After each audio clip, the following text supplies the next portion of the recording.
میں مکہ شریف سے مدینہ طیبہ کی حاضری کے لیے جا رہا تھا، تو ایک جگہ رستے میں رک کے نا، حج کے سفر پہ تھے ہم لوگ، تو رک کے کھانا کھایا. تو کھانا اتنا اچھا تھا کہ میں نے کہا کہ ایک روٹی اور منگاؤ.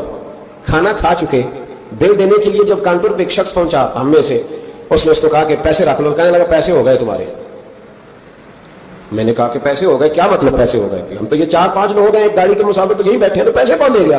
تو کہنے لگے صبح ایک شخص آتا ہے اور وہ پیسے دے جاتا ہے، کہتا ہے نہ صدقہ ہے نہ خیرات ہے، یہ ایک تحفہ ہے، بس جو میرے نبی کے شہر جاتا رستے میں مسافر ٹھہرے اسے میری طرف سے کھانا کھلا دینا.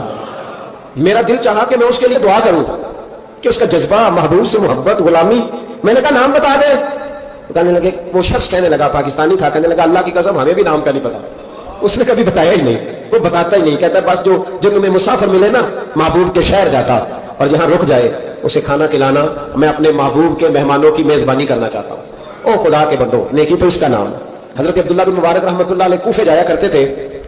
رستے میں ایک سرائے تھا، آج کل ہوٹل ہوتے ہیں، اس موقع پہ سرائے تھے، مسجدوں کے ساتھ مہمان خانے بنے ہوتے.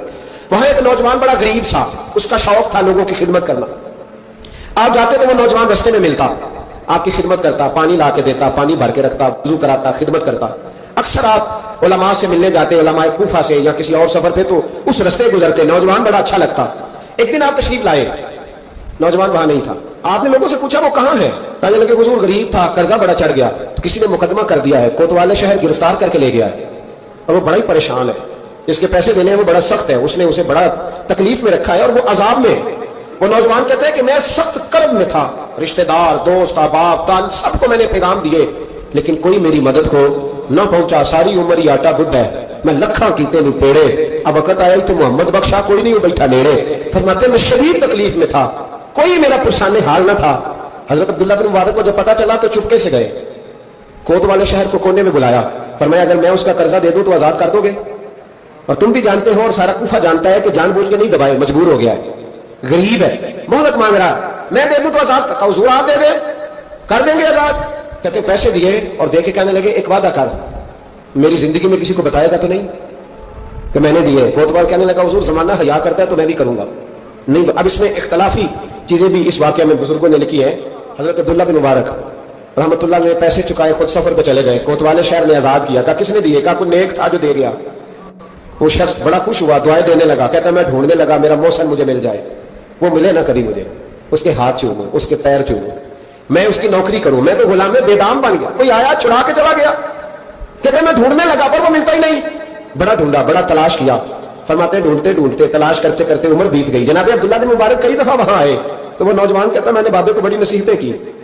میں نے کہا حضور آپ بھی نیک ہیں، فلاں مفتی صاحب بھی بڑے نیک ہیں، پر نیک تو وہ تھا نا جو میرے پیسے دے گیا. میں انہی کو نصیحتیں کرتا رہتا، سمجھاتا رہتا. تو کہتے وہ مجھے کہتے دعا کر اللہ مجھے بھی ویسا بنا دے. عمر بیت گئی، زمانے گزر گئے، میں ڈھونڈتا رہا، میں اپنی نمازوں میں اسے دعائیں دیتا رہا، میں اپنے افطار میں اسے دعائیں دیتا رہا، میں حج و عمرے میں دعائیں دیتا رہا. حضرت عبداللہ بن مبارک بوڑھے ہو گئے، ضعیف ہو گئے، گھر سے نکلنا چھوڑ دیا، علیل ہو گئے. کوتوالے شہر برسوں بعد وہ جس نے مجھے پکڑا تھا ایک کونے میں مل گیا. میں نے کہا تجھے خدا کی عزت کا واسطہ مجھے بتا دے میرا محسن کون ہے؟ تو کہنے لگا اس نے مجھے کہا تھا زندگی میں نہ بتانا. میں کیسے بتا دوں؟ کہا تیری مہربانی، تو کسی طریقے سے مجھے بتا دے. کہتے ہیں وہ شخص کہنے لگا یار تو ان سے کئی بار ملا ہے، میں نے اکثر تمہیں اکٹھے بیٹھے دیکھا ہے، تمہیں نہیں پتا؟ کہا نہیں کون ہے؟ کہنے لگا حضرت عبداللہ بن مبارک، وہی تھے جو تیرے پیسے چکا گئے. وہ شخص کہتا ہے میرے پیروں تلے زمین بھی نکل گئی اور جو لگا کہ آسمان بھی ہٹ گیا.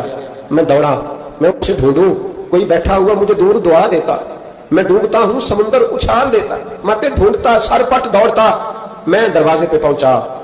جب میں دروازے پہ پہنچا تو میں نے رش دیکھا، کچھ لوگ گھر میں آ رہے تھے، کچھ جا رہے تھے.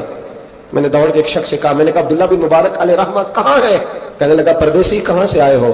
میں نے کوفے سے آیا ہوں اور اتنا بھاگا ہوں کہ پیروں سے نکلتا ہوا خون بھی مجھے روک نہیں سکا، دیکھو زخمی آیا ہوں. تو کہنے لگے بس تو 3 گھنٹے لیٹ ہوا ہے، بس 3 گھنٹے. آج صبح کی اذان جب پڑھی ہے نا مؤذن نے تو عبداللہ بن مبارک مسجد میں تھے، جماعت ہوئی تو نماز میں تھے، اور اشراق ہوئی تو نوافل میں تھے، اور پھر وہ گھر آئے ہیں، سر سجدے میں رکھ کے کلمہ پڑھا ہے تو روح پرواز کر گئی ہے. آج ہی وہ شخص کہتا ہے میں دوڑ کے گیا اور میں قدموں میں بیٹھا. میں غریب تھا، غریب کا بیٹا، غریب کا پوتا، غریب کا بھائی، غریب تھا. میں نے پیروں میں سر رکھ کے کہا بابا جی مجھے نمازوں کا تو نہیں پتا، آج کتنے آپ کے میں نہیں جانتا، کتنے شاگرد مرید تیار کیے میں نہیں جانتا، اور میں اللہ کی عزت کی قسم کھا کے کہتا ہوں کہ مجھے امید ہے جو آپ نے میرے ساتھ کیا ہے نا، میرا رب صرف اسی کی برکت سے آپ کو جنت کیا نہ مرتبہ عطا کر دے گا. مجھے امید کامل ہے کہ اسی کی برکت سے اللہ جنت دے گا، پر شرط یہ ہے کہ تیری نیکی